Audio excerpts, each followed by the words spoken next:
ஒரே ஒரு ஓட்டு அரசியலில் பெரிய மாற்றத்தை ஏற்படுத்துமா? திருப்பத்தூர் தொகுதி இதற்கு நேரடி சான்று.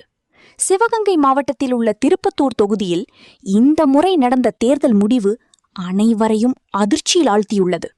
பல ஆண்டுகளாக இந்த தொகுதியை கைப்பற்றியிருந்த முன்னாள் அமைச்சர் KR பெரிய கருப்பன் இந்த முறை கடுமையான போட்டியை சந்தித்தார். முதல் சுற்றிலிருந்தே கடைசி சுற்று வரை முன்னிலை மாறி மாறி வந்தது. கடைசி சுற்றுக்கு முன் அமைச்சர் முன்னிலையில் இருந்தார். அவரே மீண்டும் வெற்றி பெறுவார் என எதிர்பார்க்கப்பட்டது. ஆனால் இறுதி கணக்கில் நடந்த அதிரடி திருப்பம். வெறும் ஒரே ஒரு ஓட்டு வித்தியாசத்தில் TVK வேட்பாளர் சீனிவாச சேதுபதி வெற்றி பெற்றார். ஆம், ஒரே ஒரு ஓட்டுதான். ஒரு ஓட்டு ஒரு அமைச்சரின் அரசியல் பயணத்தை மாற்றி வைத்துள்ளது. இந்த முடிவு என்ன சொல்லுகிறது தெரியுமா? நாம் போடும் ஒவ்வொரு ஓட்டும் மிகவும் முக்கியம். முதல் முறையாக போட்டியிட்ட வேட்பாளர் அனுபவம் உள்ள அமைச்சரை வீழ்த்தியிருப்பது தமிழக அரசியலில் பெரிய பேசுபொருளாக மாறியுள்ளது.